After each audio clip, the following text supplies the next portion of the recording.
everybody! So, ipapakita namin sa inyo yung gamit namin sa aming anak.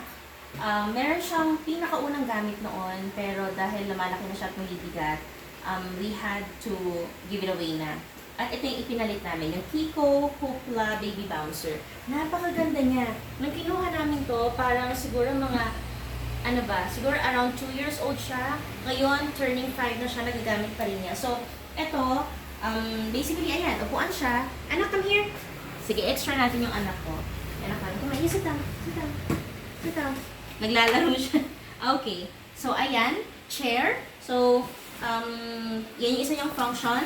Then, yung isa is, halimbawa, kung medyo maliit pa siya, no? See, kapag malaki na siya, talagang upuan siya. Pero halimbawa, baby pa lang siya at kailangan mo siyang patulugin, pwede siyang maging bouncer. So, ang gagawin lang is, anak, stand up first. Stand up first. Ito ay, igaganito mo lang. There you go. Pag nag-click, okay na yun. Ayan. Anak, come here. Or, kahit hindi na.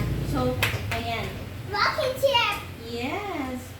Rocking chair. Mommy, Okay, thank you. Mommy, my Now, okay, later ano ko.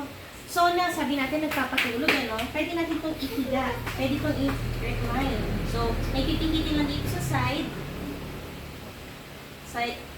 Yan. So, ayan. Ayan na po siya mga mommies and daddies. At ito, pansin nyo to, meron siya actually belt. Para syempre kapag yung maliit pa lang siya, safe siya. Then what else? Ito, napakadali din niyang i-buhatin, i-store. Oh, also, this one. So, kapag maliit pa lang sila, ito, pang-aliw din nila, no? Ayan. Yan. So, meron mga plush toys dito. So, ito, nalilipat-lipat siya. Oh, there. Galang din to. So, yan. Anak, sana please. So, tanggalin muna natin. Then, lastly, pakita natin sa inyo yung para yung madali siyang kaya lang medyo ano to, pakikisuy siguro tayo sa aking husband.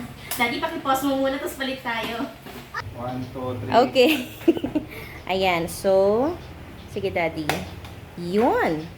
Ayan, so kung kayo ay may pupuntahan, babaunin nyo to, pwedeng-pwede. So, ayan, na-flatten na siya. Anak ko, don't. Ayan, flat na po siya.